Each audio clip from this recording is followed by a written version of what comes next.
बच्चों, इस वीडियो में हम लोग सॉल्व करेंगे एनसीईआरटी के एक्सरसाइज 12.1 का question number 7। Solve the following linear programming problem. LPP, देखिए एलपीपी का ये क्वेश्चन है, ग्राफिकली इसको सॉल्व करना है। एलपीपी में होता क्या है, जेड होता है एक फंक्शन, एक्स वाई के रूप में एक अलग फंक्शन, उसको मिनिमाइज या मैक्सिमाइज या दोनों किया जाता है। अब इस जेड को कुछ कंडीशन दिए गए रहते हैं, उसमें इसकी मैक्सिमम या मिनिमम वैल्यू पता लगाई जाती है, और वो जो कंडीशन होते हैं उनको इन इक्वेशन के रूप में दिया गया रहता है, इन इक्वेशन के फॉर्म में। तो हम लोगों को 1 बाई 1 ये सारे इन इक्वेशन लेकर इनके बारे में कुछ इंफॉर्मेशन जुटाना होता है, जिससे कि हम इसका ग्राफ बना सकें। तो कितना इंफॉर्मेशन हम इस इक्वेशन के बारे में जुटा लें, इन इक्वेशन के बारे में, कि इसका ग्राफ बन सके। देखिए, इसमें तीनों तरह के टर्म हैं, एक्स भी है, वाई भी है और कांस्टेंट भी है। अगर तीनों तरह के टर्म हो तो सबसे पहले हमको इसमें ओरिजिन रख देना है। तो एट 0 0, जब इसमें ओरिजिन रख देंगे एक्स वाई दोनों की जगह 0, तो 0 लेस देन या इक्वल टू 120 है। मिल रहा है ना, एक्स और वाई दोनों की जगह 0 रख दिए, तो 0 लेस देन और इक्वल टू 120 है। अब हमको बस ये पता लगाना है कि ये बात सही है कि गलत। तो 0 छोटा तो होता ही है 120 से, यानी ओरिजिन रखने पर ये आया ट्रू। अब इसका इक्वेशन फॉर्म लिख लिया जाएगा। इक्वेशन फॉर्म का मतलब है यहां पर इक्वल टू लगा के। तो x plus 2y equal to हो गया 120। अब क्या करना है, इक्वेशन फॉर्म में लिख के एक बार y की जगह 0 रख के x की वैल्यू फाइंड करनी है, और एक बार x की जगह 0 रख के y की वैल्यू फाइंड करनी है। तो जब आप y की जगह 0 रखेंगे तो x इक्वल टू 120 बचेगा, और जब आप x की जगह 0 रखेंगे तो 2y इक्वल टू 120, मतलब y की वैल्यू हो जाएगी 60। इतने इंफॉर्मेशन से इसका ग्राफ प्लॉट हो जाएगा। अब हम सेकंड इन इक्वेशन ले लेंगे, x plus y greater than और इक्वल टू 60। तो इसमें भी तीनों तरह के टर्म है, x भी है, y भी है और कांस्टेंट भी है। तो सबसे पहले हम इसमें रखेंगे ओरिजिन, और ये पता लगाएंगे कि ओरिजिन पर ये ट्रू आ रहा है कि फॉल्स। तो जब आप x और y दोनों की जगह 0 रखेंगे तो क्या मिलेगा, 0 ग्रेटर देन और इक्वल टू 60। देखिए, 0 ना तो इक्वल होता है 60 के और ना ही ग्रेटर होता है 60 से, यानी जो मिला वो एकदम गलत बात है, ये हो गया फॉल्स। अब इसका भी लिखना है हमको इक्वेशन फॉर्म। ट्रू आए तब भी इक्वेशन फॉर्म लिखना है, फॉल्स आए तब भी इक्वेशन फॉर्म लिखना है। x plus y equal to 60, मतलब बस ये जो ग्रेटर देन का साइन है वो हटा देना, इक्वल टू बस रहे। एक बार y की जगह 0 रख के x फाइंड करेंगे, एक बार x की जगह 0 रख के y फाइंड करेंगे। तो जब y की जगह 0 रखेंगे तो x की वैल्यू मिलेगी 60, और जब x की जगह 0 रखेंगे तो y की वैल्यू भी मिलेगी 60। अब तीसरा इन इक्वेशन देखिए, तीसरा इन इक्वेशन है x minus 2y greater than और इक्वल टू 0। इसमें देखिए तीनों तरह के टर्म नहीं है, इसमें x है, y है, लेकिन कांस्टेंट टर्म नहीं है। अगर कभी भी एक्स वाई हो लेकिन कांस्टेंट टर्म ना हो तो x और y को आपको अलग अलग साइड में रखना है। जिस लाइन के इक्वेशन में x हो y हो, दोनों हो, लेकिन कांस्टेंट ना हो, वो लाइन ओरिजिन से पास करती है। वो लाइन कहाँ से पास करती है, ओरिजिन से। तो ओरिजिन से जो लाइन पास करेगी वो या तो ऐसे होगी, फर्स्ट और थर्ड क्वाड्रेंट से जाएगी, और या तो ऐसे होगी, सेकंड और फोर्थ से जाएगी। तो सबसे पहले ये पता लगाना है कि ये जो लाइन है हमको दी गई है वो ये वाली लाइन है या ये वाली लाइन है। इस क्वाड्रेंट में एक्स और वाई दोनों पॉजिटिव होते हैं, इसमें दोनों निगेटिव। और इस क्वाड्रेंट में एक्स निगेटिव होता है, वाई पॉजिटिव, और इसमें वाई पॉजिटिव व एक्स पॉजिटिव होता है, वाई निगेटिव। तो अगर एक्स और वाई को अलग अलग साइड रखने पे दोनों का साइन सेम है, दोनों प्लस या दोनों माइनस, तो यानी वो फर्स्ट और थर्ड से होकर जाएगी। और अगर यहां प्लस होता, उधर ट्रांसफर करते माइनस हो गया होता, तब एक्स और वाई में एक प्लस में होता एक माइनस में, तब ये सेकंड और फोर्थ से होकर जाती। तो ये लाइन पास करेगी, passes through origin and first third quadrant।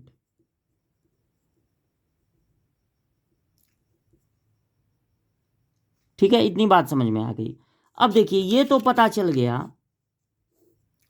कि ये फर्स्ट थर्ड से पास करेगी, लेकिन इन इक्वेशन में लाइन तो होती ही है, लाइन के बाद और भी एरिया होते हैं। अब ये पता करना पड़ेगा कि ये जो लाइन है वो इधर जाएगी या इधर आएगी, लाइन के उधर जाना है कि इधर। तो इसका पता यहां पे ओरिजिन दे देता है। ओरिजिन रखने पर अगर ट्रू आएगा तो ओरिजिन की तरफ जाएगी, ओरिजिन रखने पर फॉल्स आएगा तो ओरिजिन से दूर जाएगी। लेकिन ये लाइनें ओरिजिन से जाने वाली नहीं है, तो ओरिजिन डिसाइड करेगा कि किधर जाना है। लेकिन ये जो लाइन है वो खुद ही ओरिजिन से पास कर रहा है, तो ओरिजिन नहीं ना बता पाएगा कि किधर जाना है। तो ऐसे में हम क्या करेंगे, एक पॉइंट 10 किसी भी एक्सिस का, 10 20 -10 -20 या 01 02 0 -10, कोई भी जो एक्सिस है उसका पॉइंट रख के चेक कर लेंगे। तो 10 रख दीजिए, 10 आपको पता है यहां होता है, तो एट 10 मतलब बाकियों में रखेंगे 0 और जो लाइन ओरिजिन से पास करेगी उसमें रखेंगे 10। तो एट 10 किसी में रख दीजिए, चाहे इसमें चाहे इसमें। तो x की जगह 1 रखेंगे और y की जगह 0।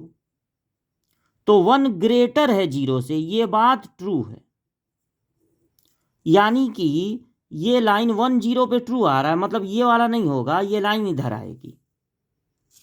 अच्छा, दो और बचे हैं, x, y ग्रेटर देन और इक्वल टू 0। देखिए, ये लगभग हर क्वेश्चन में होता है। x इज ग्रेटर देन और इक्वल टू 0 होता है y axis and forward. x equal to 0 इसको कहते हैं, और अगर x बड़ा भी है 0 से तो ये तो है ही, इसके आगे भी जाना है। और दूसरा वाला जो है y इज ग्रेटर देन और इक्वल टू 0, उसका मतलब होता है x एक्सिस एंड अबव। देखिए, y इक्वल टू 0 इसको कहते हैं, y equal to 0 x axis को, इस पे हर जगह y की वैल्यू 0 होती है। और अगर y बड़ा भी है 0 से तो आपको ऊपर जाना है, तब y की वैल्यू 1 2 3 4 मिलेगी 0 से बड़ी। सारा इंफॉर्मेशन जुटा लिए, अब बनाएंगे ग्राफ। तो ग्राफ के लिए x एक्सिस और y एक्सिस ड्रॉ कर लेंगे। सबसे बड़ा नंबर दिख रहा है 120 और बाकी सब 60 है। तो मान लीजिए यहां पर है 120, तो ये पहला लाइन कैसे ड्रॉ होगा, x एक्सिस पर लेना है 120, यानी 120 0, y की वैल्यू 0, और एक एक्स एक्सिस पर लेना, वाई एक्सिस पर लेना है, सॉरी 60। तो मान लीजिए यहाँ है 0,60। अब इन दोनों को स्केल से ऐसे ज्वाइन कर देंगे, और जब ओरिजिन रखे थे तो ट्रू आया था, यानी उस तरफ जाएंगे कि हमको ओरिजिन मिले। एक ये भी है, एक्स एक्सिस के 60 को, तो मान लीजिए यहाँ पर है मिडिल में, 120 के मिडिल में होगा, एकदम नाप के बनाने की जरूरत नहीं है, 60 0, और दूसरा तो वही है 0,60, वाई की वैल्यू तो 60 है, 0,60, तो यहीं से जाएगा दूसरा वाला।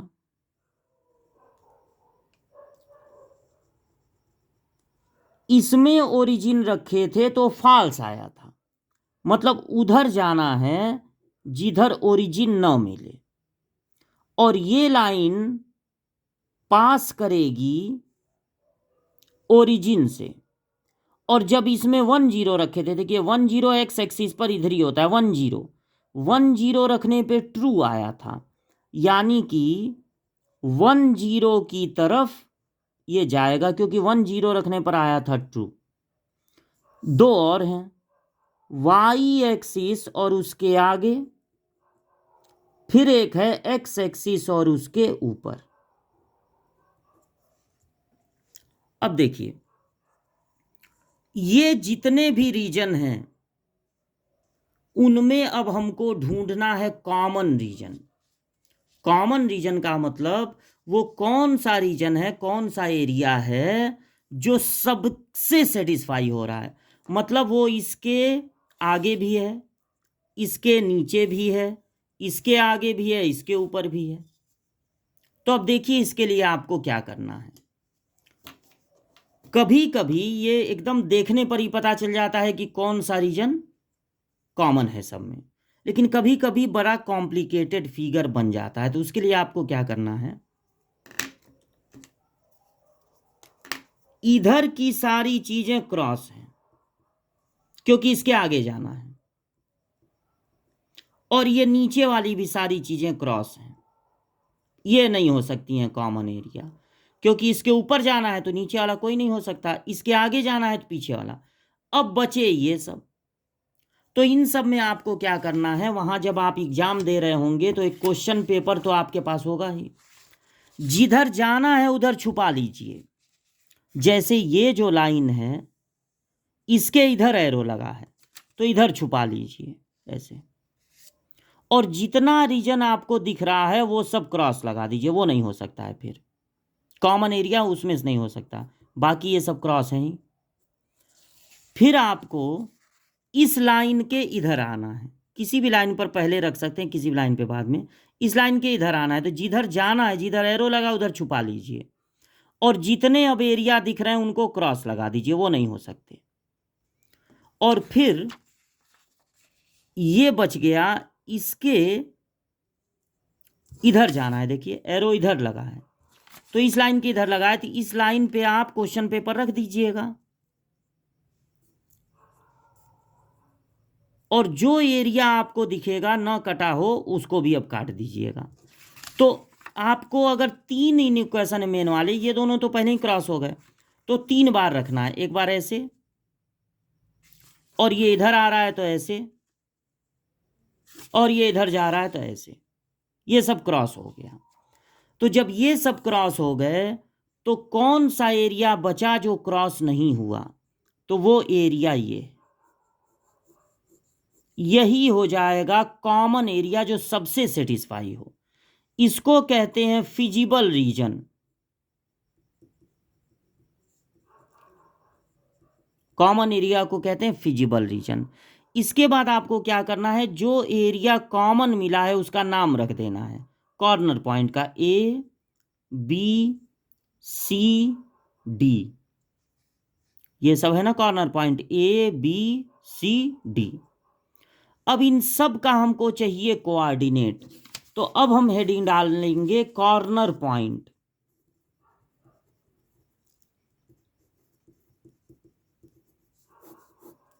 तो ए देखिए, ए आपको दिख रहा है, इसका कोऑर्डिनेट क्या है, 60 0। फिर बी, बी भी देखिए पता है 120 0। ये दो पॉइंट एक्सिस पर हैं तो तुरंत पता चल गए, लेकिन सी और डी तुरंत पता नहीं चलेंगे।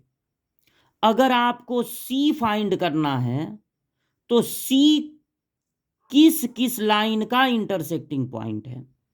एक तो ये वाली लाइन है जो ओरिजिन से जा रही है, यानी x equal to 2y, line का इक्वेशन लिखेंगे।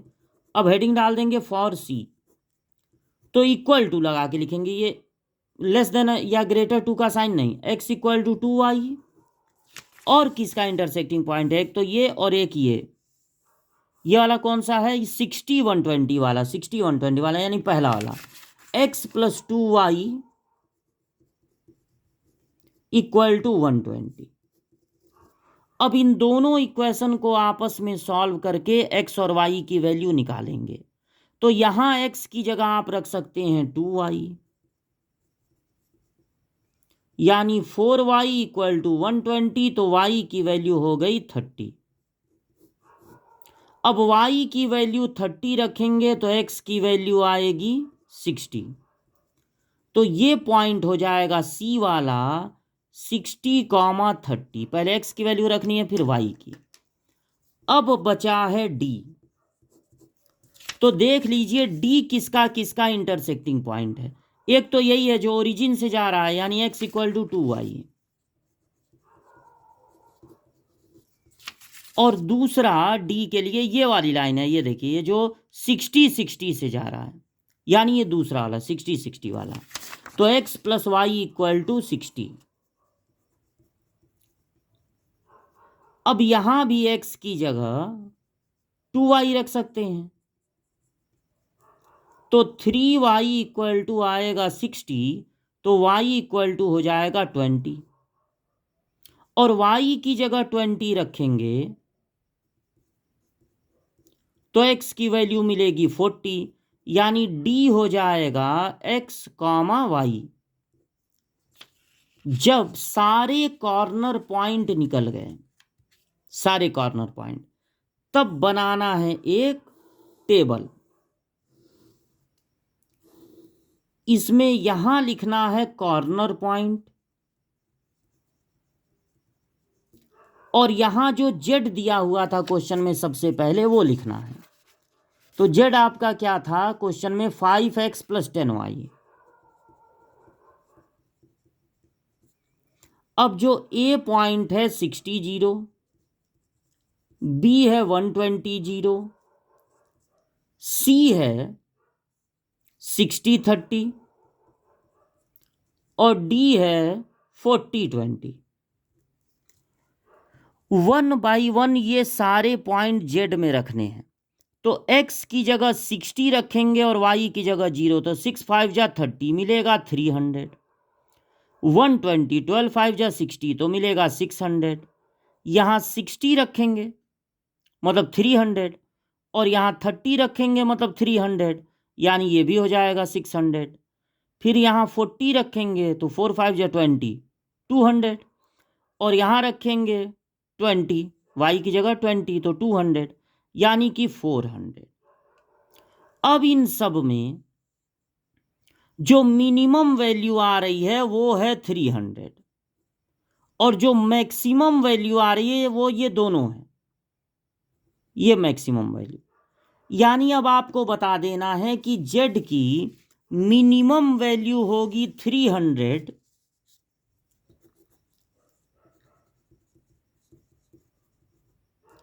और वो वैल्यू तब आएगी जब x इक्वल टू हो 60 और y इक्वल टू हो 0। फिर आपको z की मैक्सिमम वैल्यू, z की मैक्सिमम वैल्यू यहां पर आई है 600। अब ये आया है BC पे, B पे भी 600, C पे भी 600। तो देखिए, अगर B और C दोनों पे 600 आया है, तो यानी पूरी लाइन पे, पूरी BC लाइन पे ही ये 600 ही होगा। मतलब कि इसकी मैक्सिमम वैल्यू होगी एट लाइन BC, क्योंकि B पर भी 600 है और C पर भी। तो पूरी BC लाइन पर ही ये मैक्सिमम होगा और जेड की मैक्सिमम वैल्यू होगी 600।